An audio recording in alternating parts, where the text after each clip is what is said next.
Good afternoon, viewers of Fire Service TV. Many thanks for tuning in and welcome to the first Monday of the month. We hope your month has started on a good note. Well, for us at Fire Service and Fire Service TV, we are delighted to come your way again with another informative edition of Fire Service in Focus. And this afternoon, we'll be shifting our attention from our regular regional command series to a critical issue which has a lot of impact on us as a nation. We'll be looking at the balance between security and safety. The balance between security and safety, because it has been observed that most often than not, we tend to place more emphasis on security more than safety. So we'll be looking at all of that, and we would also be looking at how this affects us as a nation. And to help us, discuss this issue, we have in the studio our Acting Deputy Director, Public Relations, DO2, Desmond Naka, who is already in the studio. Sir, good afternoon. Good afternoon. And thanks for having me. Sure, sir. How's it going, sir? We are managing. Right. So viewers, as you heard from our boss, he's doing well, and he's here to give us all the insights to let us know whether with security and safety, are we placing more emphasis on one or the other. So there's many more other discussions coming up on today's show. Don't forget that this program is proudly sponsored by Blue Financial Services Ghana Limited. And Blue Financial Services Ghana Limited provide affordable loans to salary employees and a safe and high return fixed deposit to enable you achieve your financial freedom. You can contact them on 030-396-8196, or you can WhatsApp them on 050-169958, and they will sort you out as soon as possible. I am ADO2 Derek Elom Ajukba, and I'm excited to come your way with this interesting discussion. But then we'll go for a quick break. When we come back, the conversation begins. Don't go anywhere.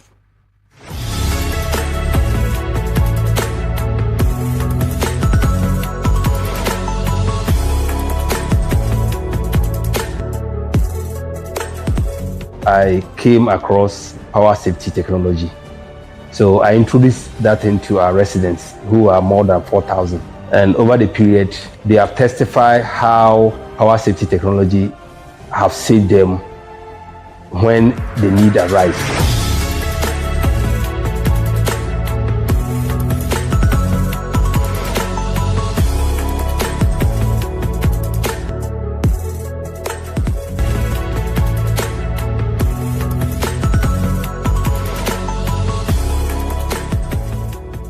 Power safety. Safety is our hallmark.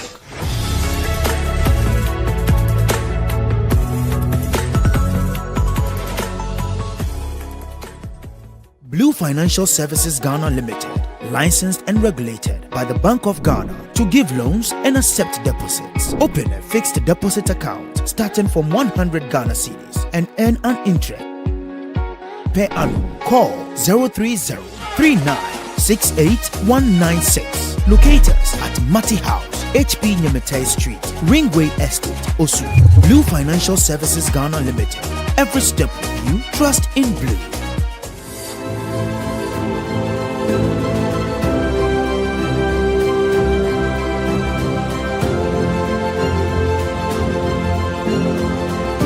Welcome back, viewers, from that quick commercial break. And if you just joined us, this is Fire Service in Focus, a program which is tailored to come your way every Monday at exactly 2 p.m.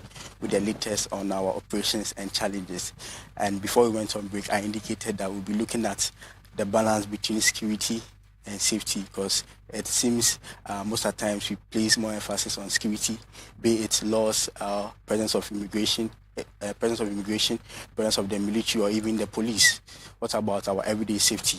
So we'll be looking at all of that, especially when it comes to fire prevention and public safety awareness, and even disaster management preparedness. We'll be looking at all of that, and it's a topic that is really important to me, so I wouldn't want any of you out there to miss the discussion. So if you happen to find yourself here this morning, or this afternoon, you can kindly share the link on our social media platform for your colleagues and friends out there to be part of this conversation. You can also, today I want us the conversation to be as interactive as possible. So my question to you this afternoon is that between security and safety, which one do you place more emphasis on, or which one do you pay more attention to or invest more into? I would like to hear from you in the comment section, and along the line, we'll open the phone lines for you to also phone in and then share your contributions to the discussion. DO2 Aka is ready to give us more insight when it comes to security and safety. So I'll quickly go to him and then we'll start the conversation. Sir, welcome once again. Thanks for having me once again. Sure. To start with, I would like to know your general perspective of security and safety. So in your own opinion, can you define what security is and what safety is in the context of public service? All right. Thank you for the question. I must first of all say that I don't claim to be a security expert, and therefore I wouldn't want to give answers that suggest I am so. But if you consider the two terms, that is safety and security, they are very much related concepts. They look alike, and if you look at the scope and then the focus, they differ in some ways, and of which I will try my best to kind of do justice to it. First of all, if you look at security, it involves protecting a particular premises or a space which more or less has some human occupancy. You are protecting that space with human occupancy from intentional harm or threats. So the caveat here, or the key term, is protection. And then again, intentional harm or threat. If you also look at safety, it also involves protecting a group of people or a premises from unintentional harm or threats. So one has to do with intentional threats or harm, and the other one too has to do with unintentional accidents or harm or threats. So if I want to go a step deeper, I would say that safety kind of focuses on putting in place measures to prevent accidents, also to prevent injuries or harm, or to some extent death of, let's say, persons living in a particular space. But with security, it basically involves putting in place measures to deal with intentional threats. So what are some of the intentional threats? What are some of the unintentional threats? So with the intentional threats, you are talking about theft, armed robbery. You are talking about violent attack, mob attack, and issues such as that. So for somebody to decide that today I am going to steal somebody's property, it's an intentional act. The person premeditates it and puts in place plans to be able to help him or her to execute it. So it becomes something from the heart. Psychologists will say the heart. They plan it. They know the steps to take to be able to achieve that goal of creating that particular harm. And with the safety, the measures are put in place to prevent unintentional threats or harm or hazards, as well as also to forestall accidents. Nobody knows how accidents are created, but through one action or the other, accidents are created, and it leads to loss of lives, injuries, and what have you. So these are the two main words or definitions for safety and security. So with one focusing on intentional issues that can lead to the death of a person can lead to the harm of a person, that can lead to let's say, can cause injury to the person. And the other one has to focus on measures taken to prevent accidents and then injuries or to the extreme death. So if you ask me, these are the two key definitions separating the two. But in concept-wise, they are very much related. And I believe as the discussion goes on, we will know where they meet. Right. Excellent. That was a wonderful intro and an overview of security and safety. From your definition, sir, do you think Ghana as a nation places more emphasis on security, example, law enforcement, over general safety measures like fire safety and disaster preparedness? Well, I would say that any nation that downplays its security is more or less a dead nation. You can never joke with your security as a nation. And therefore, every nation seems to place more emphasis on security. And security also involves putting in place measures such as enforcement of regulation. If you don't enforce your laws as a country, it leads to security breaches. And there could be violence, or there could be some form of security breaches that could lead to the loss of life, destruction of property, as well as injury and what have you.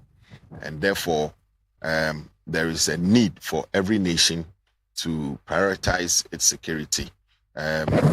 We are not also saying that once we prioritize our security, we should also leave out the safety of the people or the citizenry in that particular country.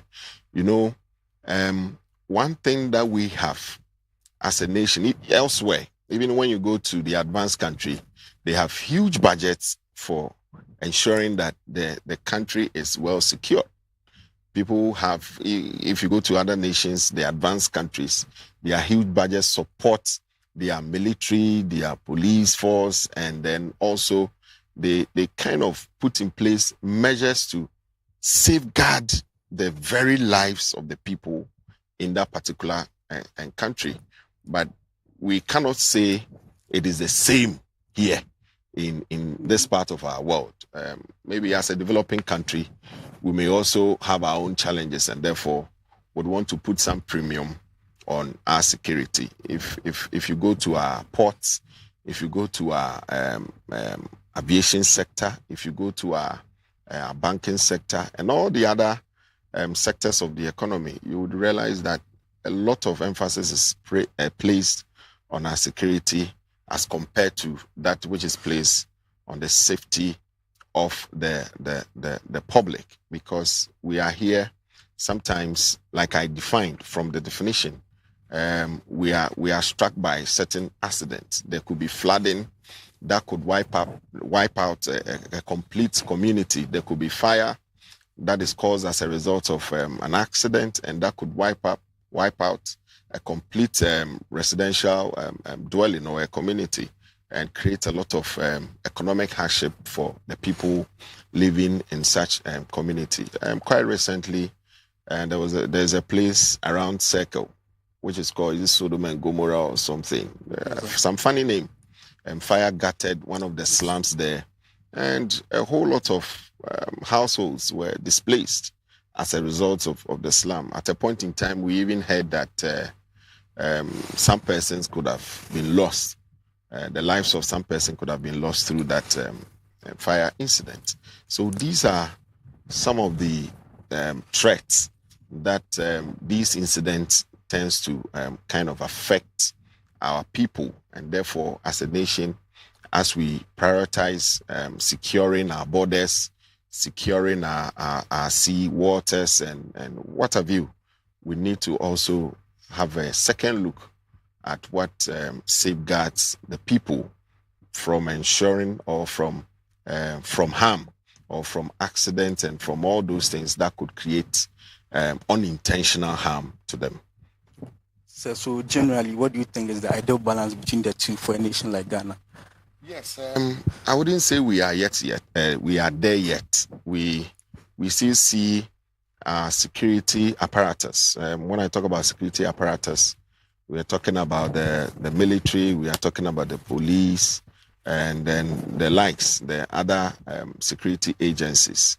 And as a nation, we seem to place more emphasis on our security, providing for our security at the expense of our safety.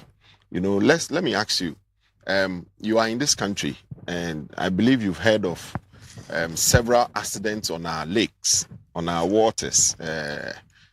People board these canoes and motors without even life jackets. We are also aware of this unfortunate incident that happened on June 3rd, this flooding Kumfire incident that led to a whole lot of property damage and then people losing their lives through that incident. So the incidents that have wreaked havoc on the citizenry, some of them, leaves much to be desired. So I believe that as a nation, we should turn an eye on our safety rather than over-concentrating on our security at the expense of the Ghana National Fire Service in this light, where we find ourselves as the lead institution who has the mandate to ensure that the general public, the citizenry of Ghana or the Ghanaian citizenry is very much safe to go about his or her business activity without fear or favor. Right. So, sir, now let's talk about the current safety precautions, prioritizations in Ghana. How do you rate government's investment in fire safety as compared to other aspects of national security? Well,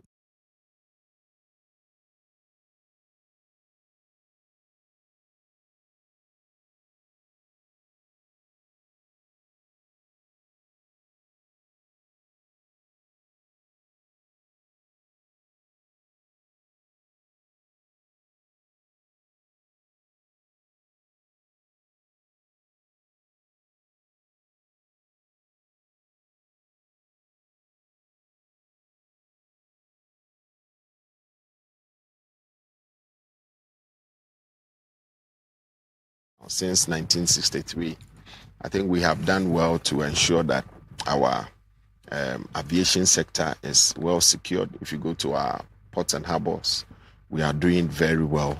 When you come to the inland, where our operations are very much felt in trying to prevent fires and other life-threatening incidents, we are also doing so well, and for which we want to do more to safeguard the lives of our people. And if you per your question, the investment that the government has made in infrastructure, in ensuring that the lives of the people kind of improve, it means that it behooves on us to also be prepare. Like we have to also prepare to be able to safeguard those investments. As an institution, you would agree with me that over the years, successive governments have helped us with robust fire fighting rescue equipment. But as a country, progressively as we are, these equipment, they get obsolete at certain times of the year, therefore would have to be replaced. And therefore, these investments would have to be met with modern, sophisticated fire and rescue equipment that would enable us to be able to safeguard these investments from the effect of fires and other life-threatening incidents. So I believe government has done well over the years, but I believe that as a progressive nation, as an evolving nation, and as a developing nation, there is more or much more that has to be done by government to kind of retool the Ghana National Fire Service to be able to meet the exigencies of our time. Great. So the public are the most affected when disaster strikes. So I would want to know, are they well informed about safety measures? Yes. If you consider our core mandate per Act 537 of 1997, it mandates us to organize public fire safety education. The aim of that public fire safety education is to heighten the role of the individuals who are very much affected when their properties or their premises are gutted by fire and other life-threatening incidents. And then the second one is to sustain it and then ensure that we create the needed awareness to ensure they put in measures to prevent these fires in the first place. And as a service, we have done creditably well. But I believe that as also an evolving service, we have to do more. Now, our population is increasing. Every now and then there is migration. People are moving from one part of the country to the other in search for greener pastures or let's say better jobs. And all these things come with security risk. As they come, they migrate from, let's say, less economically endowed areas to, let's say, the capital cities, Accra, Kumasi, Takoradi, and the bigger towns. They find it very difficult to find decent accommodation to kind of do their trade, and therefore will resort to coming up with slums, building their makeshift wooden structures closer to each other. And such places, illegal wiring connections are rife. 1 meter could serve about 50 structures, and that would amount to overloading of the circuit. And they are also in a hurry to go about their business. Therefore, they would go in for these inferior cables, and amateur electrical contractors would do this kind of works for them. And they present fire risks as well. So if we are marrying the two, if we don't, the system does not absorb these individuals, maybe economically, if the system does not create enough job opportunities for them to be able to be employed in wherever they find themselves, that will bring the pressure onto the cities. And once they come to the cities, this is the kind of activities that they engage themselves in. So that is why we record a lot of these slum fires, not in the smaller communities or in the towns, but we record these slum fires in the major capital cities where economic activity seems to be on the boom. So this is where, as a nation, we have to be able to look at and then put in measures to curb some of these migrations, so that fire risks and then these unintentional, they were coming to find a good job. So they didn't plan to come and build this wooden or makeshift structures to come and dwell in, do illegal connection, cook with gas, cooking apparatus and all that to create the fires. But when they came, per their activities, it has led to some of these fires, and some people have lost their lives. Some people have become, they've been maimed. Others also are battling with lifelong injuries and all that. So as a country, I think we should be able to look at all these things and then create conditions within our economic development so that jobs will be created to be able to prevent some of these mass migration. And that will lead to some of these unfortunate incidents. Absolutely. Viewers, this is still Fire Service in Focus, and I believe we are following the conversation keenly. Would now move on to our homes. We're now going to our homes to discuss safety and security in our homes. And earlier on, you remember I mentioned that we tend to focus more on security than safety in our homes, where we use a lot of heavy padlocks and burglar proofs to protect ourselves and safeguard our properties. So we are going to look at the effect of using those heavy padlocks and focusing more on security. But we'll do so after this break. Don't go anywhere. Blue Financial Services Ghana Limited, licensed and regulated by the Bank of Ghana to give loans and accept deposits. Open a fixed deposit account starting from 100 Ghana cedis and earn an interest per annum. Call 030-39 68196. Locate us at Matty House, HP Nyamete Street, Ringway Estate, Osu. Blue Financial Services Ghana Limited. Every step with you, trust in Blue.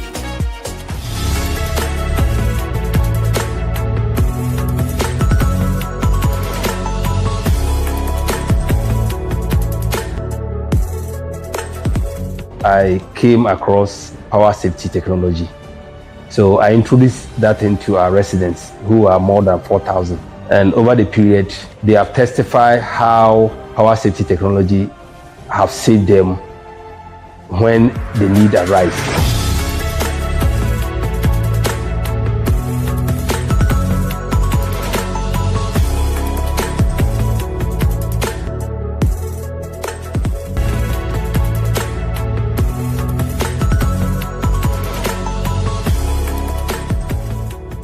Power safety. Safety is our hallmark.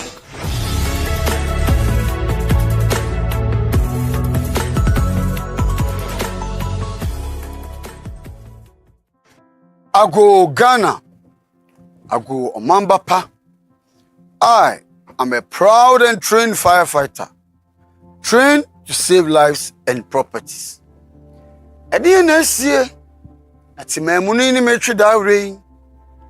Next na mabeda ne timamuni ntamfui. Hwe, obi agapade na asie no. Obi agapade ne jadam no. Na me kodum no a wototo bobo mi. Me kodum no a udidi matami. Minya mense. Madofofo nsanwu onti esi demrifa. Debi enye sane etete miye. Masade ne se me bo agapade ene won kon ban. Ede efiru jahihie ho. Nyame yefiri won nchen ene wo moa. Ene wo kokoduru a ode be gina machi. Abra mi di djuma ede age akra nkwa. Yes, when everybody is running away from the fire, I repeat, we face it. So stop harassing the firefighter whilst he performs his core duty. Uni aneme, ame sumi ni ane. Uhi odum jajuma enino, odum jajuma enino su hiyan. BBC, awon tiasia, eya penchichimu. Enfa mrano enhye onsem. Mpanifo se, wonsom, oni nipa. God bless our homeland Ghana. God bless Ghana National Fire Service. God bless the chief officer. And God bless the firefighter. Fire, safety. Uja, where is it? The bravest.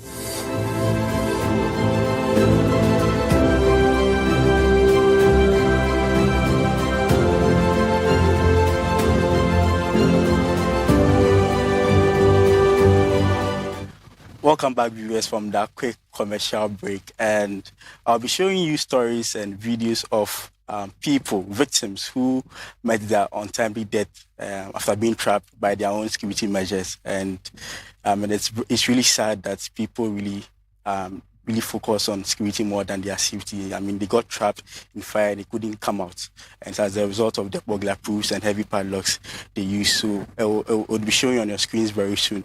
But whilst we wait for that, sir, how common do you think people prioritize their security over their safety in Ghana? Well, I would say people are so conscious of their security without being conscious of their safety, and therefore they would want to put in enough measures to secure themselves in their premises, whether home, offices, and what have you. Mind you, let us not forget that security basically means putting in place measures to prevent intentional harm. You see, they are aware that a thief may come to their premises to steal their property or their wares, and therefore they will also be intentional about barricading or putting themselves in hardcore burglar proofing, that they are unaware that in case of emergency, such as fire, flooding, maybe structural collapse, or any other life-threatening situation, that same security measure that they have put in place could hamper their safe evacuation, and therefore their lives may be endangered. So they don't think like that, you know. So not until we also find a way, just as we have done over the years, to educate the citizenry to have a fair balance between their security and safety, some of these trends would continue to go on. In times past, I remember 2016, thereabout or so, Mampong, Ashanti Mampong, in Ashanti region, a family of about 6 or 7, they perished behind these hardcore burglar proofing when the fire struck their domestic dwelling and they could not get out. And not too long ago, I think a police man and the family also got trapped behind their door as a result of a fire outbreak that they were trying to escape, but unfortunately couldn't escape. About 2-3 years ago, somewhere within Bujumburam, Kaswa area, another family of about 7 also lost their lives because of this hardcore burglar proofing. So we are intentional. I would say that we are intentional about our security, putting in place measures to protect ourselves, measures to protect our investment, measures to protect our property at the expense of our own safety. You know, when people are oblivious of the fact that they have to maintain a balance, such that even if you want to consider the burglar proofing to prevent thieves from gaining access into your room, you could consider this collapsible kind of burglar proofing, whereby at any point in time you can gain access, collapse a part. I mean, if you could design it in such a way that they could come in this key and lock, whereby you can collapse and open and then escape with your family.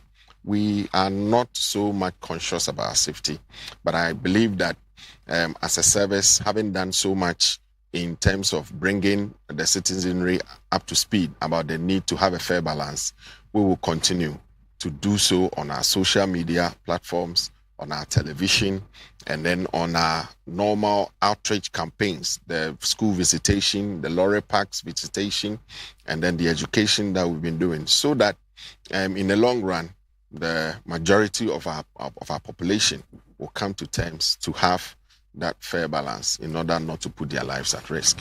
Great. Viewers, I'm being told that the videos of such sad incidents are ready, so let's take a look at them, and then the conversation will continue after. So let's see them, please.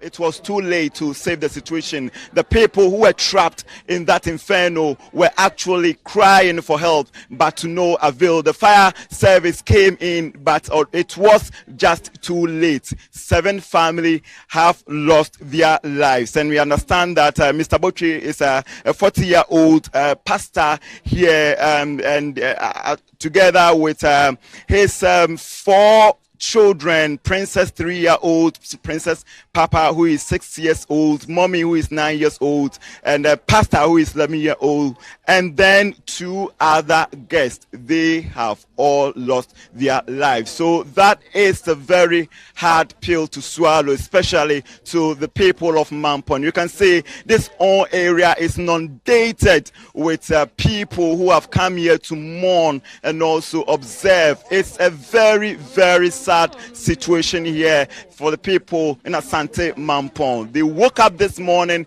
only to meet tragedy. But we will be following this particular story and we'll be feeding you more updates. But while the fire service people are here, let's see if they'll be able to tell us 1 or 2 things. Good morning, sir. Good morning, sir. Let's just get closer to the fire service for them to tell us what they know as far as this particular disaster is concerned. Good morning, sir. We wouldn't want to take much of your time. We understand that you are very busy here. But can you tell us what might have caused this particular fire? For the cause of fire, I'll not be able to present that to you now. But we have been able to identify where it started. The fire started from the kitchen and spread through the ceiling, through the ridge of the roofing. Then Umina and so I said, I say, or Bakukra Anka, and I said, if you am put that enough hospital, I'm not going to say, my meaning in Manai, what me and say, Umina, up one and and see so. Na Eduma, 4 feet to Praso, it be a bra, not a jano, a saw man for Soleya, etiquette, Monomi Fruja, Eduma, fruit to Praso, it be do ho. That's why we have some and say, a bra would do Zeduma if we, if you Praso, every do him mind zone go on. Not that a nipa na no de wo mo asegere be ya dan mu niema nyina afeya ba odum jafo ne be du ho no obi be ka se amfa so papa bia na te sunsu papa bia ama me no ka se wo mo odum jafo ne police fo e de emu maako enen akwa pie mu otufo praso aban emu kura bia o mu gusu mu hwehwemu ne ko ba asa no na ma me mere regana nkumai ni kuno so anado no na all night anado mpaibo.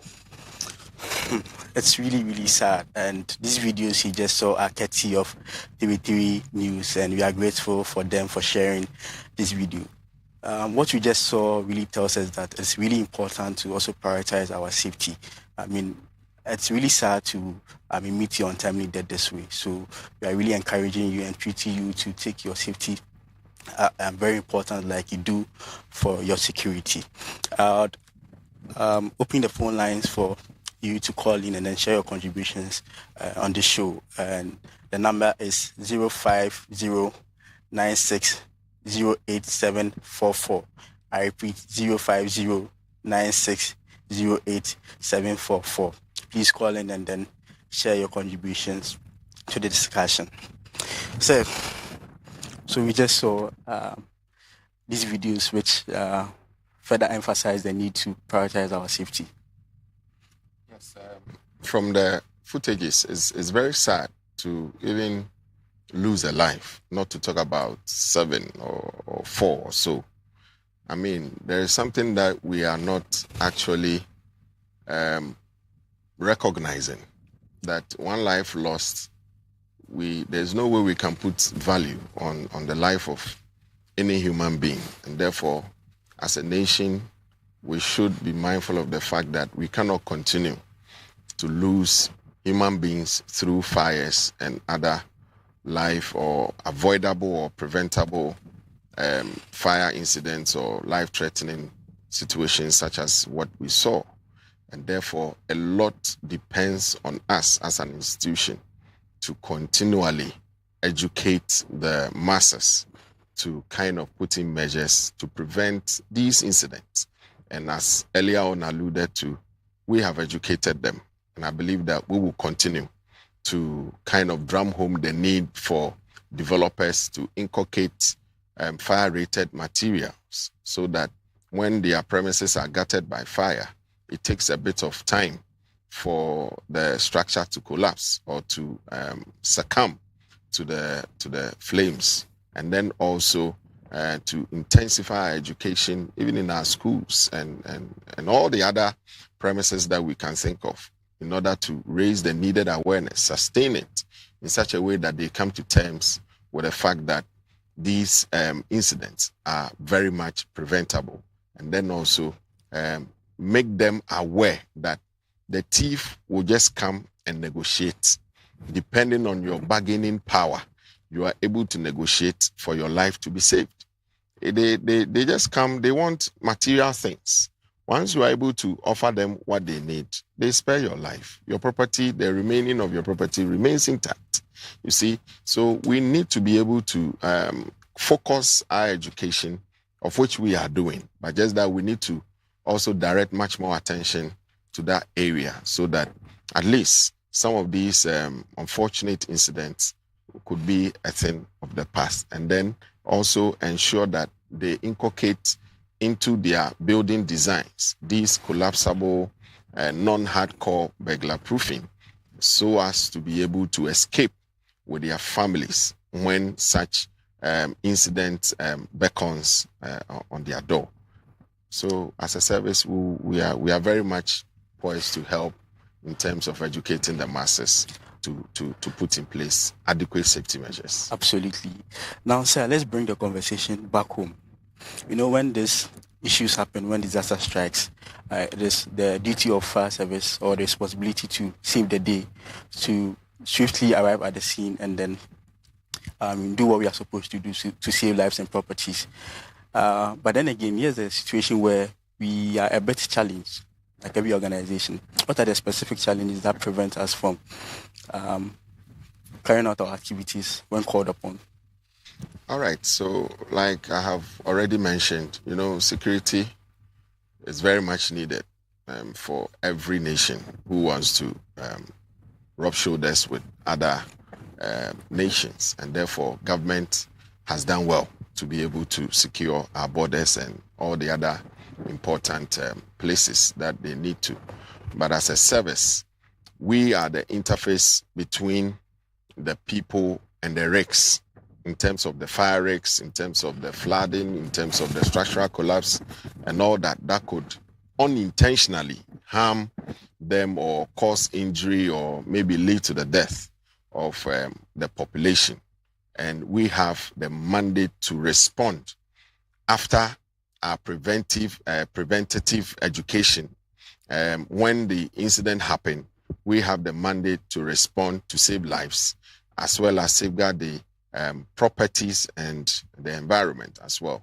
And therefore, some level of investment would have to be made to the Ghana National Fire Service to be able to deliver on our mandate. So one has to do with curbing the issue of proximity challenges. You know, many a times Ghanaians do blame us for not responding to fires and related incidents on time. But I also believe that when we are so close to the action, when we are close to the fire incident, when we are close to the flooding or structural collapse incident, we are better positioned to respond swiftly, to be able to offer our rescue services, to be able to offer our fire management services, to ensure that property damage is minimized, and then much more lives are saved from whatever situation that confronts us. But here is the case that we are not everywhere in the country, much as government has tried over the past 60 years, to build fire stations all over the country. But currently we are not everywhere. So we can only plead for district assemblies to take up that challenge, to build more fire stations in strategic locations, and especially in communities where our presence is not. Sometimes, currently, you may have some stations covering for 2 or 3 districts, and you know, sometimes that is the cause of some of the negative effects that we get on our services. That the normal cliche that we've called you, you've not arrived and on time and all that. So I believe that when our stations are closer, when our stations have effective, functional, state-of-the-art modern fire engines and then rescue equipment, I mean, within a short time, when the emergency call comes, we'll be able to get to the incident scene on time to offer what we are known best in doing. Apart from the retooling, we also have to, the state would have to provide us with motorable roads. Sometimes it saddens my heart. They may call us to an incident, and even the road network to that place is so bad or poor in such a way that instead of, let's say, 2 minutes or 5 minutes, you end up spending 20 or close to 30 minutes before you get to the incident scene. So by the time you get to the incident scene, a lot of, let's say, damages, or people would have maybe suffered a lot more injuries, and people might have even died as a result. So therefore, if most of our roads are well built, the layout is well, constructed, it's going to help us a long way to minimize, our travel distance, so as to be able to get to these incidents on time, to be able to save more lives and then and property. Aside the stations and then the roads, we also need investments in the area of capacity. You know, every now and then, the way of managing an incident or even putting in place adequate measures to protect a place as a service, I mean, it keeps on changing. And therefore, as an institution, we need to have a workforce that is well built, that their capacity, the personnel's capacity is built in such a way that we receive state-of-the-art training, modern training, updating of our training and our knowledge base to be able to deal with the exigencies of the time. Once such investments are also done into the service, it puts us in a position to be able to make use of modern technology. And ensure that when there is any fire incident within the shortest possible time. Sometimes some of the incidents do not even need our presence. If we have firefighting drones, we can even control them from our stations, and they could be deployed to go and fight the fires and come back. And it saves us a lot of time, a lot of money, and then also the risks of firefighters being committed, going to be committed into such dangerous grounds or fire grounds is minimized. And therefore, even the bill on government, on the state, in paying for injured firefighters, taking care of their medical bills, are all resolved from such investment. So I believe that going forward, we may receive such investments. Now, luckily, government has promised to retool us. Very soon, we may receive some new fire engines. We will also be receiving some utility vehicles, some command cars that will go a long way, firefighting motors, the quick rapid intervention vehicles, so as to be able to position them at vantage point in such a way that when there is any fire incident, quickly when we are called upon, we are able to get to the scene. And so the future is bright. If you ask me, the future is bright. Just that we have to put in a lot to be able to serve the good people of this country. Great. Sir, you mentioned firefighters, and these are men that risk their lives to save savable lives. And when they do, they expose themselves to all sorts of toxic and hazardous materials, and they are likely to get affected in the long term. Can you give us an overview of the current insurance coverage for firefighters in Ghana? Well, what the public do not know is that we go through a lot of risks, and that is what we have sworn to be able to do in order to save all the savable lives that we can. But they don't know that even as part of our job, we don't even enjoy any dedicated insurance upon all the risks that we face, like the smoke, the flames, the heat, and all the falling from heights and all the other associated risk.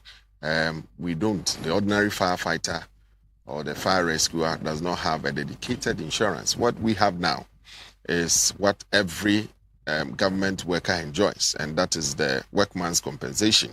That one requires that you take care of your medical expenses, and then you apply with your medical report and all your receipts.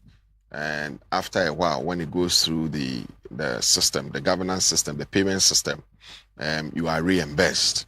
And so that also is a disincentive to all our firefighters and the rescuers. And therefore, sometimes it takes some time before you are reimbursed. And that is not helping our issue. And therefore, we can only appeal to the government and to the good people of Ghana to do a lot more advocacy for us to be able to be hooked onto a specialized insurance package that could take care of the ordinary firefighter, such that we will be much more motivated to even save lives, even at the peril of our very own lives. As it is now, no firefighter is so enthused to kind of lose his or her life, even though we have sworn to kind of serve the good people, even at the peril of our lives. I mean, I don't think it is far-fetched from the government to do that.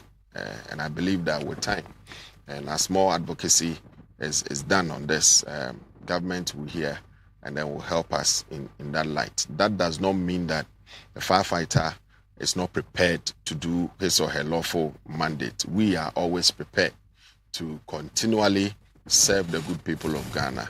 And therefore, we are committed to ensure that we educate the Ghanaian people to the extent that they would find reason to maintain a fine balance between their security and safety. You know, we've spent a lot of money in putting up surveillance cameras. We've spent a lot of money putting ourselves or our families in hardcore burglar proofing. But we find it very difficult to even procure a simple portable fire extinguisher, and then to even procure smoke detectors that could even sound an alarm when we are asleep and our place is gutted by fire, just to alert us. So I think it is a mindset thing that as a service, like I've already indicated, we are poised to change that mindset through our vigorous fire safety campaigns across all sectors of the economy. And I believe that within the shortest possible time, within the short term, within the next 5 years, we should be able to make inroads with our public fire safety campaigns so as to be able to bridge that gap and ensure that people prioritize their safety much as they do with their security. Absolutely. I'm trying to get some comments regarding this conversation, but it seems a lot of people are asking about the recruitment process. They are saying it's been a while since we updated them on the process. So I don't know, if do you have any updates for them? Well, with regards to the ongoing 2024 recruitment exercise for those applicants who applied in 2021-2022, we are done with the first phase that requires that every applicant submits his or her details to a given email. So that one has ended since August 13th. We are done with the sorting. We have completed all the various categorization that we have to do to make way for the second phase to commence.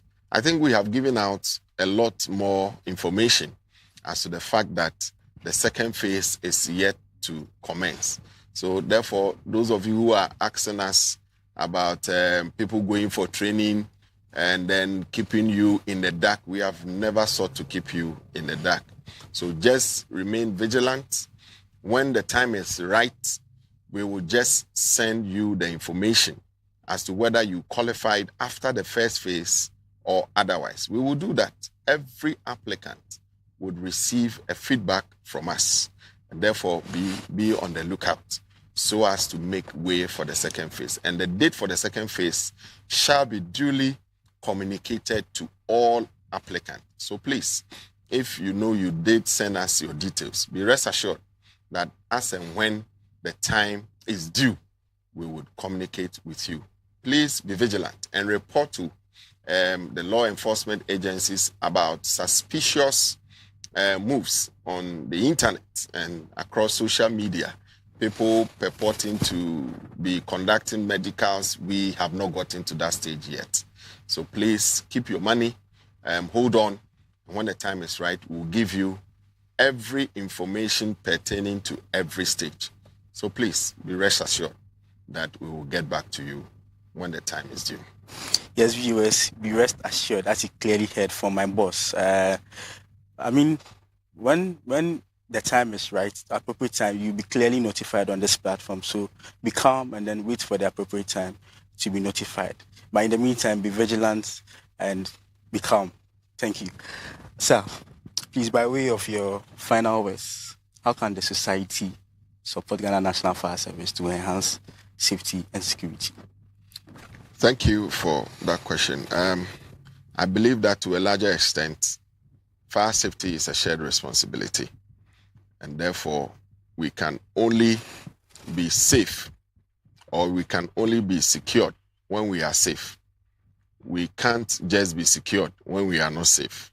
That does not work that way. So as the good people of this country, we should also avail ourselves to adhere to all the basic fire safety information or knowledge being shared to us, and so as to be able to adhere to them and implement them.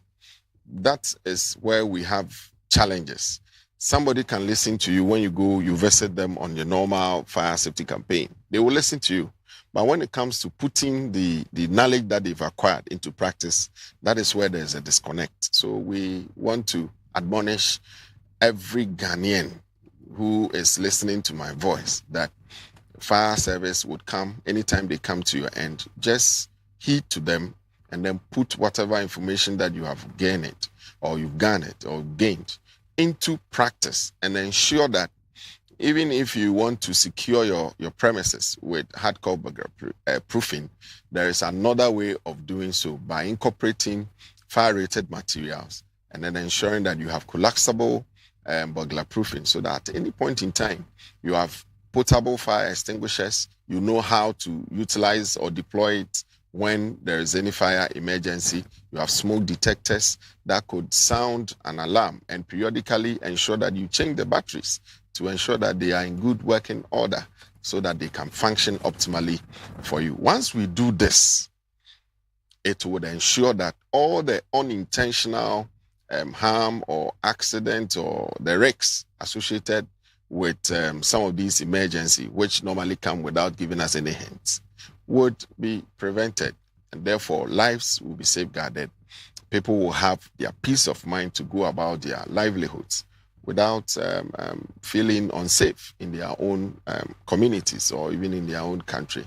So please, let us help fire service. Let us do our best as individuals to prevent all preventable fires within our premises, be it our workplace, our domestic dwellings, or our offices, so as together we can keep Ghana safe. Those of us in the service too, we are poised to and committed to ensure that we will educate you, offer you contemporary fire safety knowledge to help you.